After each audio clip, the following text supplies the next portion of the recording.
मेरी तो हार्दिक इच्छा है, मां नर्मदा के किनारे खड़े हैं, मां नर्मदा से ये प्रार्थना करते हैं कि पिछले 18 साल से हम भाजपा को देख रहे हैं जी, हम बदलाव चाहते हैं। टैक्स लेते हैं, उसका एक रिजल्ट दीजिए। आप रिजल्ट दीजिए कि हम 5 रुपये लिया है, 4 रुपये खर्चा है, व्यवस्था में खर्चा गया। और आप 4 रुपये आप लेते हैं, हमको अच्छा है जो आप प्रचार करके उस चीज़ को हमको भी बताते हैं, उनको भी बताते हैं। लेकिन ऐसा नहीं हो रहा है, तो जनता अपना कोई भी अस्तित्व नहीं समझ रहा है। गर्ल्स हैं, बॉयज हैं, उन सबको मतलब प्राइवेसी थ्रेट है और हर जगह यही हो रहा है। मतलब हर नया केस आ रहा है कि किसी के साथ ऐसा हो गया, किसी के साथ वैसा। लोग रिवेंज लेने के लिए एआई का बहुत गलत इस्तेमाल कर रहे हैं और कोई भी नई पॉलिसी निकालते हैं लोग तो इम्प्लीमेंट करने में बहुत टाइम लग जाता है। मतलब सेंशन होना चाहिए, लेकिन इतना भी नहीं होना चाहिए कि वो किसी क्राइम का रूप ले ले। अब जैसे कि कोई किसी को ब्लैकमेल कर रहा है कि लाओ हमें पैसे दो, तो ये सब मेरे हिसाब से नहीं। मतलब कुछ प्राइवेसी पॉलिसी होना चाहिए जिसमें मिसयूज ना हो पाए। मैं बहुत संतुष्ट हूँ क्योंकि हमारे परिक्षेत्र में जो है पश्चिम क्षेत्र लगता है, हमारे क्षेत्र में आदरणीय तरुण भाई जो हैं बहुत बेहतरीन काम करते हैं। जनता नेता सोचेगा भाई जनता के लिए करें कि अपने लिए करें या सत्ता के लिए करें। अब तीनों के लिए जनता मुख्य है। आप और हम में कितना दिमाग है। जो लोग नेता हैं उन वो बहुत सोचते होंगे भाई इनको यदि महंगाई कम करना है, कुछ करना है, सीधा सीधा पेट्रोल डीजल कम कर दो, ऑटोमेटिक सब कम हो जाएगा। अच्छा, चावल खवा बिल्कुल जिंदगी बेकार करा है। चावल के लालच में पढ़ नहीं पाते हैं, दौड़ के खाने और खेलते भागते रहते हैं और लालच दे रहा चावल कि आप अपने शहर को स्वच्छ रखेंगे, बट ऐसा नहीं होता। अगले टाइम निकलते हैं स्वच्छता गई।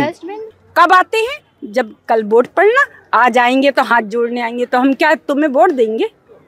हम क्यों दें वोट, किसी भी पार्टी हो चाहे। नमस्कार, सी टाइम्स के मतदाता संवाद में आप सभी का बहुत बहुत स्वागत है। आज मतदाता संवाद के अंतर्गत हम जाएंगे जनता के बीच, मतदाताओं के बीच और जानेंगे क्या है मुद्दे, कहाँ उन्हें आक्रोश है और कहाँ उनका समर्थन है। तो आइए चलते हैं, जनता से बात करते हैं। ये बताइए कि मुद्दे क्या हैं, किन मुद्दों पर आप मतदान करेंगे? देखिए, बेसिकली जबलपुर की जनता अब जागरूक हो चुकी है जी। और मैं समझता हूँ जबलपुर के हर एक नागरिक को अपने मूलभूत अधिकारों के लिए अपना वर्चस्व कायम रखने के लिए मतदान करना चाहिए जी। उसी तारतम्य में जो 17 नवंबर को मतदान होना है जी। मैं मध्य क्षेत्र के सभी और पूर्व क्षेत्र के सभी उत्तर के सभी मतदाताओं से अपील करूंगा कि अपना मतदान अपने ऐसे नेता को करें जो आपको और आपके परिवार को समझ सके, आपके परिक्षेत्र को समझ सके, आपकी जन भावनाओं को समझ सके। साथ में ये भी हो कि जो भी प्रतिनिधि चुनकर आए उससे हम ये अपेक्षा करते हैं, हमारी जनता अपेक्षा करती है कि जो कमियां रह गई हैं पिछले पंचवर्षीय योजनाओं में उन कमियों को पूरा करे। साथ में इस बात का भी ध्यान रखे कि जिस व्यक्ति को या जिस जमाकर्ता को विगत दिनों जो परेशानियां हुई हैं उन परेशानियों को दूर करें और अपने मत का उपयोग जो है हर एक मतदाता करे। हमें उम्मीद करते हैं हम अपने जनप्रतिनिधियों से कि अपने परिक्षेत्र में अपनी जनता के लिए वो सर्वश्रेष्ठ काम करें जिससे जनता खुश हो और आने वाले समय में उनको भरपूर समर्थन करें। जी बिल्कुल। वर्तमान विधायक से आप कितने संतुष्ट? मैं बहुत संतुष्ट हूँ क्योंकि हमारे परिक्षेत्र में जो है पश्चिम क्षेत्र लगता है, हमारे क्षेत्र में आदरणीय तरुण भाई जो हैं बहुत बेहतरीन काम करते हैं। जनप्रतिनिधि के रूप में वो और पारिवारिक रूप से भी वो सबसे जुड़े रहते हैं और मैं समझता हूँ कि हमें एक बार पुनः जो है तरुण भाई को जिताना चाहिए जी। आपके नज़र में वर्तमान विधायक से आप कितने संतुष्ट? हम लोग तो सब आउटसाइडर वैसे तो। ओके, अच्छा आप लोग ओके। तो ये बताइए कि अगर सांसद राकेश सिंह जी चुनाव में जीतते हैं तो किस तरह का बदलाव देख पा रहे हैं आप? मुझे नहीं लगता, क्योंकि पिछले 18-20 साल से वो सांसद हैं। जबलपुर के सांसद होने के नाते, एक जनप्रतिनिधि होने के नाते जबलपुर में जो चीज़ चाहिए थी, मैं समझता हूँ वो विधायक जब सांसद थे तब उन्होंने वो काम नहीं किया। विधायक होंगे तो क्या करेंगे मुझे नहीं पता जी। तो किस तरह की समस्याएं यहाँ के लोगों को, आम जनता को रोज़मर्रा में देखने को मिलती हैं? देखिए, यहाँ 2-3 कारण हैं। रोजगार है और बहुत सारे ऐसे जो शिक्षित लोग हैं जो पलायन करके शहर छोड़कर दूसरे शहरों में जॉब कर रहे हैं, नौकरी कर रहे हैं।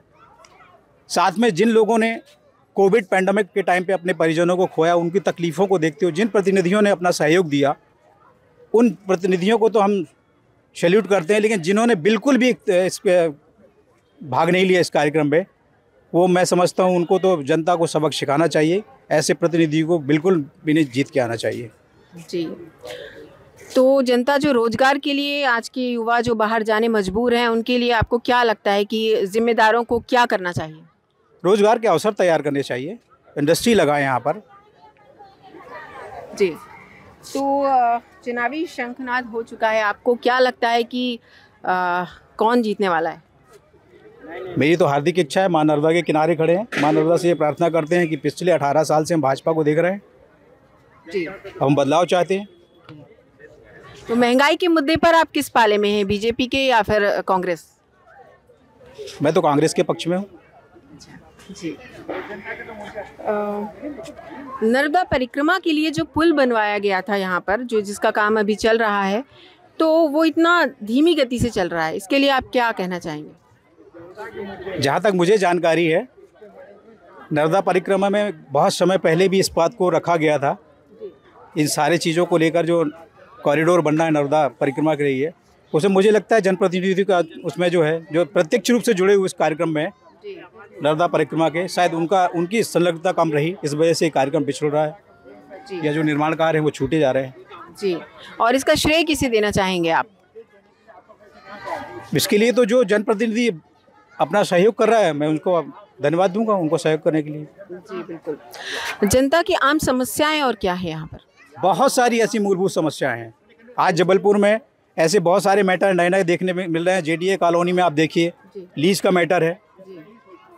पूरे शहर में अवैध कॉलोनियों को भी चर्चा का विषय है, जिससे वर्तमान सरकार ने वैध करने का भी निर्णय लिया था, लेकिन अभी तक वो सिर्फ कागजों में है। सफाई व्यवस्था हमारी देख रहे हैं आप जबलपुर में जी। ऐसे बहुत सारे मुद्दे हैं। जी, सफाई व्यवस्था की आपने बात की है, तो सफाई व्यवस्था में कहा जा रहा है कि काफ़ी पैसा खाया गया है, तो इस पर आप क्या कहना चाहेंगे? हो सकता है ऐसा किया गया हो, लेकिन इसमें जो लोग प्रत्यक्ष रूप से उसमें इन्वॉल्व हैं वो उसको जवाब दे पाएंगे उसको। पश्चिम विधानसभा क्षेत्र में क्या मुद्दे हैं, क्या समस्याएं क्या हैं? देखिए, एक व्यक्तिगत क्षेत्र की नहीं, हम जबलपुर के हैं, हर जगह जाते हैं। समस्याएं जो सामने है उस सबको ये है कि यहाँ पर जो भी काम हो रहे हैं उसमें संदेह पैदा होते हैं। जहाँ भी हो रहा है जनता संतुष्ट नहीं है, क्योंकि जनता यदि कभी संतुष्ट की तरह किसी चीज़ में कंट्रोल नहीं है। अब यहाँ के भी मान जाए कहीं भी, तो ये एक असंतुष्टि है। आप ये समस्या पैदा कर रहे हैं, न कि समस्या को सॉल्व कर रहे हैं। एक समस्या सॉल्व करते हैं, दूसरा समस्या खड़ा दिखता है, तो संतुष्टि है नहीं किसी। आपको क्या लगता है कि अगर उम्मीदवार बदले जाएंगे तो समस्या का समाधान होगा? नहीं बदल सकते, हमारे वोट से नहीं बदल सकते हैं, एक नहीं दो, लेकिन समस्याएं यदि ऐसे ही बढ़ती जाएगी तो कभी न कभी बदलेगी। जनता नेता सोचेगा भाई जनता के लिए करें कि अपने लिए करें या सत्ता के लिए करें। अब तीनों के लिए जनता मुख्य है, अब उसका कोई हाथ नहीं, उसके पास कोई समस्या सॉल्व करना। वोट है, वोट की गारंटी नहीं हमारी, क्योंकि जितने परसेंटेज वोट गिरते हैं जाते हैं, लोगों के आंकड़े जो आते हैं आपसे कि इतना गया, कहाँ से आता है भाई? हम लोग चौक जाते हैं, देते कहाँ है, हो कहाँ जाता है। तो इसलिए कोई संतुष्टि नहीं है आम आदमी की पूरी जगह। ये आप ही के जबलपुर का नहीं है, पश्चिम का। आम आदमी यही सोचता है कि हम वोट देते हैं, ये हमारा काम हो गया, लेकिन हमें सही रिजल्ट मिला है, ये विश्वास लोगों को नहीं। एक दूसरा, पैसा हमारा है, हम पर खर्चा हो रहा है, लेकिन कल हमको उस पर ना खर्चा करना पड़े, एक नया समस्या दे दी जाती है। ये जो पैसे दे रहे हैं, मतलब गवर्नमेंट कोई भी हो, आई डोंट नो, बट ये होता है कि आप जब पैसे दे रहे हैं तो ये पैसा आ कहाँ से रहा है भाई? कोई अपने घर से तो नहीं दे रहा, चाहे कांग्रेस दे या बीजेपी दे। इसमें तो क्या है, हम हैं, आप हैं, या जितने टैक्स पे हैं वो लोग देते हैं सब पैसा। तो ये जो बोलते हैं कोई 500 1000 देगा, फिर 1500 देंगे, तो ये लोग अपने घर से देंगे क्या? कोई नहीं देगा। इनको ये करना चाहिए कि ये फ्री में सब बंद करना चाहिए। साबुन, तेल, अनाज का क्या है, आप और हम में कितना दिमाग है। जो लोग नेता हैं वो बहुत सोचते होंगे भाई, इनको यदि महंगाई कम करना है, कुछ करना है, सीधा पेट्रोल डीजल कम कर दो, ऑटोमेटिक सब कम हो जाएगा। क्या कह रहे हैं? मैं कहने मतलब आप फ्री का राशन बंद करिए, कोई भी चीज़ समझते फ्री टैक्स लेते हैं, उसका एक रिजल्ट दीजिए। आप रिजल्ट दीजिए कि हम 5 रुपये लिया है, 4 रुपये खर्चा, एक व्यवस्था में खर्चा गया, और आप 4 रुपये आप लेते हैं, हमको अच्छा है जो आप प्रचार करके उस चीज़ को हमको भी बताते हैं, उनको भी बताते हैं, लेकिन ऐसा नहीं हो रहा है, तो जनता अपना कोई भी अस्तित्व नहीं समझ रहा है। आज क्या है कि आप कहना चाह रहे हैं महंगाई सबसे बड़ी समस्या, सबसे बड़ा मुद्दा? नहीं, महंगाई है मैडम, और उसके अलावा क्या होता है कि ये जो फ्री में देने का इन लोगों ने चलन किया है ना, जिसने भी किया है, ये बहुत गलत है, क्योंकि इसको आप अपने यहाँ के लोगों को नकारा बना रहे हैं। आज कहीं जाओ गाँव में जो लोग हैं उनको मशीनों से काम करना पड़ता है। 100 आप 500 रुपये दोगे, लेबर नहीं मिलेगी। क्यों नहीं मिलेगी? फ्री में गेहूँ मिल रहा है, फ्री में पैसे मिल रहे हैं, सब कुछ मिल रहा है। और यहाँ हम लोग काम करें और टैक्स दें और सब करें, और बिजली फ्री है, ये फ्री, ये माफ़ कर देंगे, वो माफ़ कर देंगे। तो भैया हमारा भी माफ़ करो ना, हम कौन सा खजाना लिए बैठे हैं। और ये जातिवाद बंद करना चाहिए कि ये जनगणना वो जनगणना, जो मेन चीज़ है वो नहीं करते। और कुछ नहीं कहना चाहूँगा। और यहाँ की जनता भी समझदार है, जागरूक है। यहाँ क्या है, जो काम किया होगा, है ना, व्यक्ति विशेष आदमी उसको भी देखेगा। और बीजेपी को तो आदमी नरेंद्र मोदी जी, अमित शाह जी, आदित्यनाथ जी, इसलिए। बट ये है कि यहाँ पे तो जो काम करेगा उसी को जनता सपोर्ट करेगी। जी, तो आपको क्या लगता है, वर्तमान विधायक से आप संतुष्ट हैं?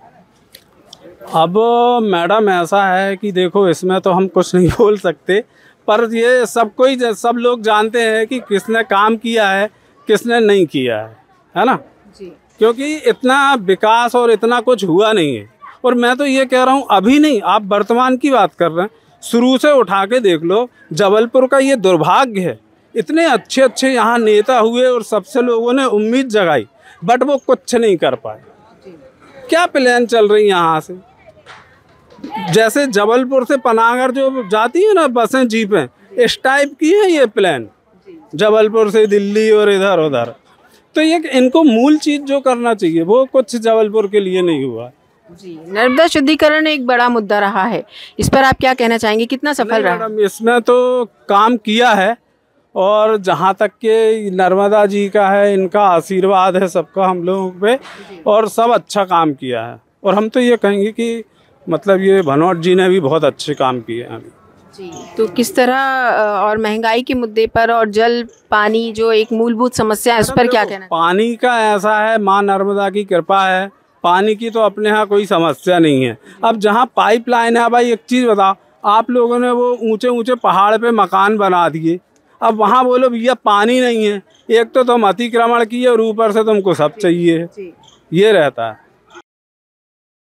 ना चाहती हैं आप, बताइए। मोदी को नहीं है जिताना। अच्छा, चावल खवा बिल्कुल जिंदगी बेकार करा है।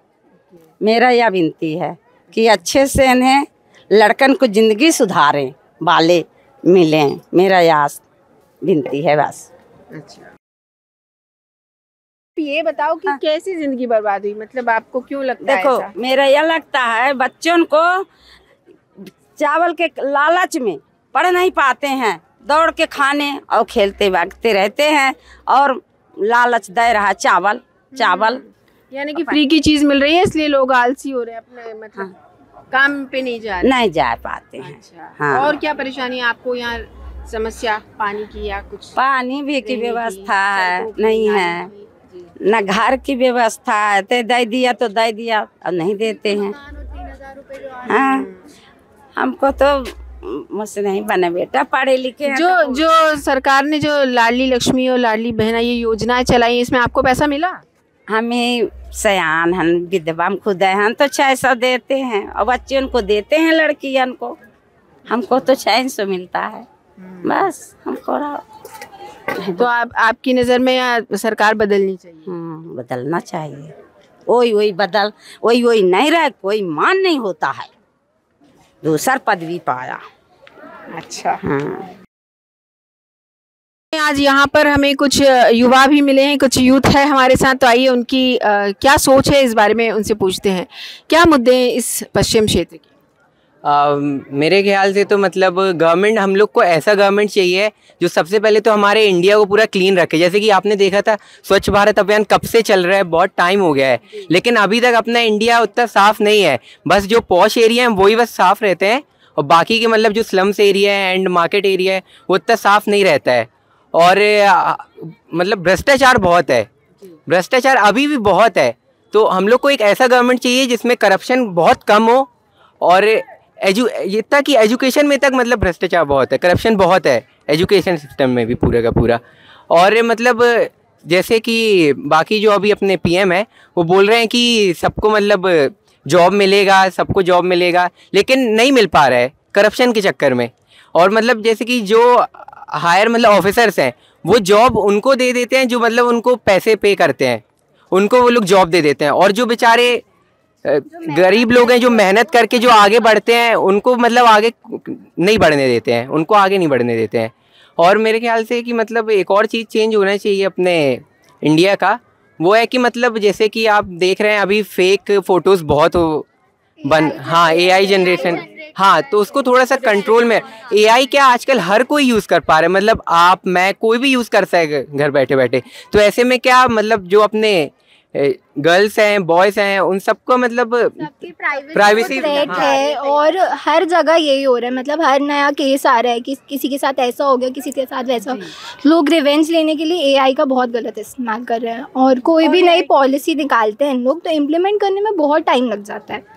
मतलब सेशन होना चाहिए लेकिन इतना भी नहीं होना चाहिए कि वो किसी क्राइम का रूप ले ले। अब जैसे कि कोई किसी को ब्लैकमेल कर रहा है कि लाओ हमें पैसे दो, तो ये सब मेरे हिसाब से नहीं। मतलब कुछ प्राइवेसी पॉलिसी होना चाहिए जिसमें मिसयूज़ ना हो पाए। एआई की वजह से बहुत सारी जॉब भी आजकल बहुत जा रही है कि मतलब कि ऑनलाइन सब कुछ मिल जाए तो सब बाहर से कुछ ले ही नहीं पा रहे हैं ना। और मतलब ऑनलाइन शॉपिंग भी ज़्यादा हो गई कि मतलब नॉर्मल इंसान लोग को कुछ वही मिल नहीं पा रहा है, सब ऑनलाइन ज़्यादा वो कर रहे हैं, प्रेफर कर रहे हैं, राइट। तो उसको भी थोड़ा चेंज करना चाहिए। जी, आपकी क्या विचार? मैम मेरा तो यही है कि इंडियन फाइनेंशियल जो सिस्टम है एज लाइक एजुकेशन जो है, तो एजुकेशन में थोड़े चेंजेस होने चाहिए। जैसे लाइक कि हम अभी भी करते हैं तो एज अ थ्योरी करते हैं, not a practical. Because practical नहीं करते तो हमें एक्सपीरियंस नहीं होता और फिर बोलेंगे कि बीकॉम के बाद जॉब नहीं मिलती। जैसे हमको बीकॉम पढ़ाया जा रहा है तो हमको बिजनेस के बारे में सिर्फ इंफ्रास्ट्रक्चर बता रहे हैं, प्रैक्टिकल नॉलेज बिल्कुल नहीं है, सिर्फ थ्योरेटिकल है। एग्जाम में भी पेजेस काउंट करने पड़ते हैं कि इतना लिखा है तो नंबर मिलेंगे, पर जो दिमाग में है या जो भी है हमारा वो किसी को कोई उसके साथ भी कोई अच्छी सी नॉलेज देना चाहिए कि मतलब कि अपन कुछ और अच्छा सीखे। प्रैक्टिकल नॉलेज नहीं, मतलब थ्योरी अपन प्रैक्टिकल में क्या काम आ रहा है, मतलब ऐसे कुछ सिखाना चाहिए वो लोग को। स्किल्स भी नहीं सिखाते जो अभी के टाइम पे ज़रूरत है। जो ओल्ड फैशन पढ़ाई चलती आ रही है वही चल रही है। यानी कि आपका कहना है कि एजुकेशन सिस्टम में चेंजेस होने चाहिए। आप क्या बोलेंगे? मेरे ख्याल से भी ये है। और थोड़ा जो हमारे कॉम्पिटिटिव एग्जाम्स होते हैं उसमें जो जनरल कैटेगरीज है उसको भी थोड़े प्रिविलेज देना चाहिए, क्योंकि हाँ उसके कारण बहुत सारे जिनके परसेंटेज अच्छे आते हैं वो पीछे रह जाते हैं। तो उसमें भी कुछ चेंजेस लाना चाहिए गवर्नमेंट को। एक रिसेंट डेटा देखा था मैंने जिसमें जो नीट की रैंक थी वो 20,000 थी एक, और 50,000 थी समथिंग, कुछ लैक्स में थी, बट वो मेरे को जो अमाउंट याद है वो 20,000 एंड 50 का। तो 50 जिसके आए थे उसे जॉब मिली एंड उसे सिलेक्शन हुआ है नीट में, और 20,000 को नहीं मिला क्योंकि वो जनरल कैटेगरी का था। तो ये कोई सेंस नहीं होता ना, क्योंकि अगर जिसने मेहनत की उसे नहीं मिलेगा तो फिर क्या मतलब। तो दैट्स मतलब इंडियन फाइनेंशियल जो एजुकेशन सिस्टम है उसमें यही होना चाहिए कि आपको प्रिविलेजेस जो बढ़ा रहे हैं आप, जनरल का कम हो जाता है हर वक्त, मैंने ये तो देखा ही है, मैं I am also in general category. तो फिर ये सारी चीज़ें और जो अपना एजुकेशन सिस्टम है it should be a practical, मतलब ये होना ही चाहिए। क्योंकि जैसे हम पढ़ते लेते हैं आफ्टर ग्रेजुएशन हमें एक्सपीरियंस करना पड़ता है 6 मंथ्स की ट्रेनिंग के लिए, तो उस ट्रेनिंग में जो स्टाइपेंड मिलता है वो तो कम ही होता है। अब घर वाले क्या सोचते हैं, बच्चा बीकॉम करेगा देन डायरेक्ट जॉब पाएगा अच्छी खासी, बट ये नहीं हो पाता ना, क्योंकि हमने प्रैक्टिकल नॉलेज तो पढ़ा नहीं, थ्योरेटिकल पढ़ के क्या ही किया। हर जगह एक्सपीरियंस पहले। हाँ एक्सपीरियंस फर्स्ट, क्योंकि आपको स्किल्स होनी चाहिए। स्किल्स आपको कम ही सिखाई जाती है, मैं ऐसा नहीं बोलता कि नहीं सिखाया जाता, बट सिखाया जाता है बट कम, जो किसी जरूरत बहुत कम सिखाई जाती है। और प्रैक्टिकल नॉलेज अगर ज़्यादा होगा तो हमारी स्किल्स पहले से डेवलप होगी, और अगर पहले से डेवलप होगी तो हमें एक्सपीरियंस भी मिल जाएगा। तो चेंज होना चाहिए न्यू एजुकेशन पॉलिसी में मेरे हिसाब से। जी, तो ये था हमारा यूथ जो कि एजुकेशन सिस्टम से काफ़ी नाराज़ नज़र आ रहा है। काफी आगे बढ़ गए जबलपुर, आज भी टायर 2 टायर 3 की कैटेगरी में आता है। यहाँ पे सारी सुविधाएं नहीं है, एम्प्लॉयमेंट नहीं है, युवा के लिए स्टार्टअप्स की कोई प्लान नहीं है, कोई कंपनी नहीं है, कोई कंपनी नहीं है मल्टीनेशनल। इसकी क्या वजह है बताइए, क्या लगता है? इसके अकॉर्डिंग तो मैं बोलना चाहूँगा, क्योंकि मैं यहाँ का नहीं हूँ, जस्ट मैंने देखा है यहाँ का, तो यहाँ पे ना जो IT सेक्टर वो कभी नहीं आया। जस्ट लाइक मैं इंदौर गया था तो वहाँ पे मैंने देखा IT पार्क बने हुए हैं ताकि IT companies and then include हो, वहाँ पे मल्टीनेशनल भी है। इंदौर का एक लड़का अपना सिलिकॉन वैली में हेडक्वार्टर खोल के रखा है, क्यों? क्योंकि उसको वहाँ पे इंप्रूवमेंट मिली, गवर्नमेंट ने सपोर्ट किया। यहाँ पे कुछ नहीं होता, यहाँ पे बस यही होता है कि फ्लाईओवर बन रहा है, पता नहीं कितने सालों से बन रहा है, मुझे तो ऐसा, बट जैसे मैंने डेट पूछी तो वो निकल चुकी है, एक्सीड कर चुकी है फ्लाईओवर बनने की। जब फ्लाईओवर नहीं बन पा रहा है, इंफ्रास्ट्रक्चर नहीं हो रहा, तो कहाँ से होगा? तो ये फर्स्ट थिंग तो यहाँ का इंफ्रास्ट्रक्चर बेटर होना चाहिए। एंड देन सफाई पे तो बिल्कुल ध्यान रखना चाहिए। जैसे ग्वारी घाट पे हमेशा होता है, ओथ ली जाती है यहाँ पे हर शाम को कि आप अपने शहर को स्वच्छ रखेंगे, बट ऐसा नहीं होता। अगले टाइम निकलते हैं, स्वच्छता गई। डस्टबिन 4 कदम आगे भी होगा ना तो इंसान को यहीं फेंकना है। थोड़े जैसे कि बाहर के फॉरेन कंट्रीज में वो रहते हैं, फाइन लगता है, तो यहाँ पे भी ऐसा होना चाहिए। यहाँ पर मुझे लगता है कि बाकी मतलब यूथ भी, मतलब जनता भी वैसी वो वैसे कदम ना उठाए, ऐसा रूल्स होने चाहिए। लंदन में आपको $10 का फाइन लगता है। हाँ, वो साफ साफ है। और इंडिया में कुछ नहीं है, आपको जैसा करना है करो। आप शायद यही वजह है कि फाइन नहीं है, इसलिए लोग। एक चीज़ ये भी है, और गवर्नमेंट थोड़ा सा अप्रोच करती है, थोड़े दिन के लिए होता है ये सब। मैंने जैसे अपने उधर भी देखा है, मैं टाउनशिप से आता हूँ, तो मैंने देखा है कि वहाँ का कैसा होता है। कुछ जैसे अभी चुनाव आए हैं तो सभी स्वच्छता पे लग जाएंगे, सभी आपको मोटिवेट करेंगे कि हमारे लिए। जैसे इलेक्शन खत्म हुआ, पार्टी नहीं जीता, पार्टी भूल गई, आपको भी ऑटोमेटिक यही होना है। उनको कोई मतलब नहीं होता अगले 5 सालों का, फिर तभी मतलब आएगा जब इलेक्शन अगेन आएंगे, वही चीज़ होती है। वॉशरूम का भी बहुत बड़ा कंसर्न है। लोग ने वॉशरूम डेवलप किए हैं, बट क्लीनलीनेस बिल्कुल नहीं है। मतलब आप बाहर निकलो, कहीं घर से बाहर हो, तो आप कहाँ पे क्या करोगे? जैसे विमेन को तो सबसे ज़्यादा प्रॉब्लम है ना। और एक चीज़ मैं ये बोलना चाहूँगा कि पॉलिटिक्स में भगवान को ना लाए। हाँ, चाहे जो भगवान का आप अच्छा कर रहे हैं, अच्छी बात है, बट प्रचार में जो जय श्री राम बजता है वो मुझे बिल्कुल अच्छा नहीं लगता। क्योंकि आप ये भगवान को लाके तो नहीं बोल सकते, क्योंकि फिर यहाँ पे आप बोलेंगे कि हम वो हैं, क्या बोलते हैं उसको, जय श्री राम सनातन। हाँ, सेक्युलर है, सेक्युलरिज्म का पालन कर रही है। कहाँ से हुआ? नर्मदा में बनना चाहिए वॉशरूम सारी, मतलब कि सब लोग मतलब सेफ फील करे। एक्चुअली यहाँ पे क्या होता है कि कैमरा फ्लाईओवर वाला बनता है और आपको यहाँ पे सब वॉशरूम मतलब ओपन रहता है, तो उसमें भी तो सेफ्टी नहीं है ना इंसान की, गर्ल्स की। तो आप लोग मतलब आप देख सकते हो नर्मदा में क्या है यहाँ पर। गर्ल्स का तो मतलब ऐसा है कि गर्ल्स के लिए तो मतलब अपना गवर्नमेंट कोई भी सिक्योरिटी नहीं दे रहा है। वो सिर्फ वुमेन हेल्पलाइन नंबर नाम का बस है, और ये वुमेन के जितने भी हेल्प की चीज़ें हैं वो सिर्फ नाम का बस है। जैसे कि मैंने अभी आपको बोला है, एआई के थ्रू मतलब प्राइवेसी नहीं रहेगी। जैसे अभी आपने रिसेंटली अभी न्यूज़ चल रहा है कि रश्मिका मंदानी का एक फेक वीडियो मतलब वायरल हो रहा है। ऐसे बहुत सारी लड़कियों का फेक वीडियो वायरल होता है, बहुत सारी लड़कियों का। और मतलब सरकार इस चीज़ पे मतलब तब एक्शन लेती है जब ये सब वायरल हो जाता है।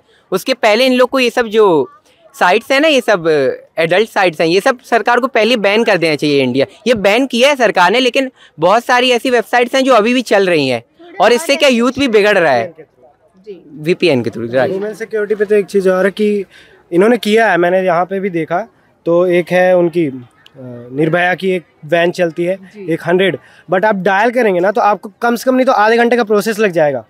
वो हेड काउंटर वहाँ से करेंगे, फिर आपके स्टेशन में आएगा, स्टेशन वाले आपसे कांटेक्ट करेंगे, फिर पूछते ही रह जाएंगे। उन्हें कहीं का लोकेशन भी नहीं पता चल रहा, क्या ऐसा होता है। लास्ट टाइम हमारा कुछ हुआ था तो हमने किया था ऐसा, बट वो तो टाइम कंज्यूमिंग था ना, इतने में तो सब कुछ हो जाना है। फिर गवर्नमेंट बोलेगी ये हुआ, इसलिए ये नाम का ही है सर, दिखावा है, सबको दिखावा ही है बस, और कुछ भी नहीं है। और वुमेन सिक्योरिटी के लिए उन्हें अच्छे मतलब स्टेप्स लेने चाहिए। जैसे कि अभी हम लोग दुर्गा जी देखने जा रहे हैं तो कई लड़के जैसे परेशान करते, पुलिस वहीं होती लेकिन कोई एक्शन नहीं लेती, तो ये होना चाहिए मेरे हिसाब से। इंसान क्राउड में ये सब छेड़ने से या ईव टीजिंग से डरता है, बट सबसे ज़्यादा ईव टीजिंग क्राउड में ही होती है। कहीं भी बैड टच हो या फिर हूटिंग कर रहे हैं या गलत तरीके से देख रहे हैं। और एक चीज़ और है कि ये जो रेपिस्ट होते हैं उन्हें तो फांसी होनी चाहिए सीधे। क्योंकि उन्होंने जो अपराध किया वो किसी के लायक नहीं था ना। आप उनको भी सिक्योरिटीज दे देते हैं, कोई मार देगा, ये कर देगा, ये क्या होता है? खिला ही रहे हैं ना, और वो भी पैसे लायबिलिटी है कंट्री के लिए। और मतलब पैसे पार्टी एकदम पैसे वापस ले लेती है और क्या मतलब कि कुछ रहता ही नहीं है। एक बार गवर्नमेंट ऐसे एक्शन करे तो शायद हो कि सभी सिक्योर फील करने लगा। अभी भी अनसिक्योरिटी मैंने बहुत खत्म हो गया। हाँ, एक डर मतलब डर तो ये खत्म हो गया कि गवर्नमेंट कुछ नहीं कर सकती, बट एक बार करे तो जो वुमेन्स हैं, गर्ल्स हैं, कि मतलब यूथ के अंदर एक डर हो वो चीज करने से पहले। वुमेन और गर्ल्स को सिक्योरिटी फील हो। बाकी कंट्रीज में कुछ कंट्रीज में पब्लिक एग्जीक्यूशन हो जाता है रेपिस्ट का, तो यहाँ पे एटलीस्ट वो मत करो, पर फांसी तो देनी चाहिए। जैसे निर्भया में 7 साल लगा दिए थे, तो इतना भी टाइम नहीं लगना चाहिए ना।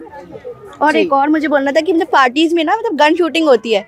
एक्चुअली मेरे कजिन है उसकी, हाँ, तो वो ना मतलब गन शूटिंग में मेरा भाई सामने आ गया था, मेरा कजिन, तो वो उसको बंद कराना चाहिए क्योंकि किसी की जान चली जाती है, वो तो हमारा इंजॉयमेंट होता है, वो मतलब सबकी तो वो होता है ना। तो एक तो चली जाता है, इंसान चला गया, अब क्या ही मतलब। तुम्हारे गन शूटिंग तो वहीं रह गया, इंजॉयमेंट तो वहीं रह गया, बस दूसरों के लिए तो वो ज़्यादा हो जाता है ना। कि हमारी कॉलोनी में रामेश्वरम कॉलोनी, उखरी रोड। वहाँ पर कोई विधायक नहीं आता, कोई नेता नहीं आता, सालों से झाड़ू भी नहीं लगती है, सालों हो जाते वहाँ झाड़ू भी नहीं लगती है। तो अभी चुनाव के चलते तो आ रहे कोई नहीं आ रहा, कोई नेता नहीं आ रहा है, न कोई भी पार्टी का नेता नहीं आ रहा है।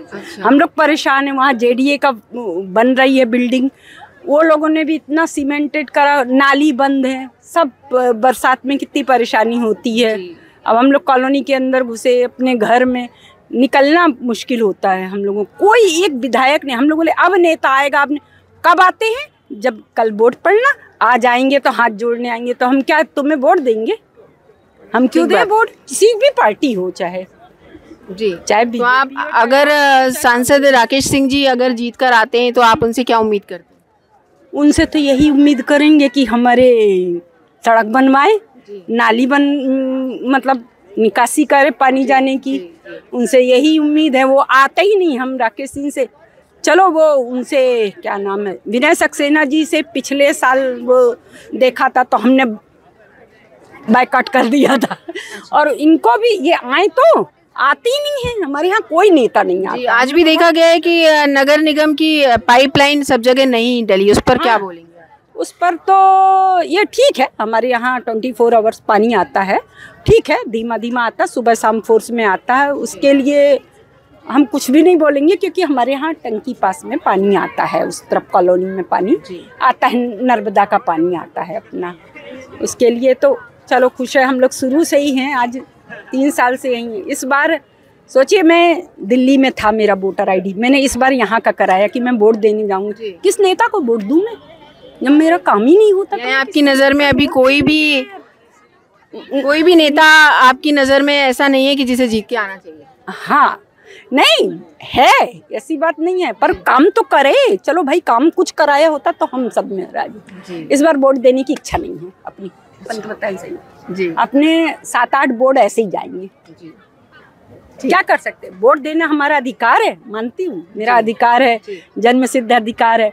पर नेता नहीं आता है, कभी तो आना चाहिए। चलो थोड़ा सा कुछ काम कराता तो भी हम मानते कि हाँ इन्होंने काम कराया। बिल्कुल काम नहीं कराया, तो इसके लिए हम जी बिल्कुल। तो क्या नाम लिखती हैं आप? मैं बज्जू गुप्ता, रामेश्वरम कॉलोनी, ये पाठक आटा चक्की, और एकता चौक से राइट जाओ तो यहाँ पर, वहाँ कॉलोनी के अंदर, मुस्कान सिटी के अंदर देखिए आप, JDA का ऐसा बन रहा, सामने पार्क है, वहाँ मशीनें रखी हैं, JDA का बन रहा, वो सब बोलते सका, ऐसा सीमेंटेड पड़ा, ऐसा गंदा, निकलना भी मुश्किल हो रहा है हम लोगों का, रहना मुश्किल हो रहा है, अपने मकान में भी रहना मुश्किल हो रहा है।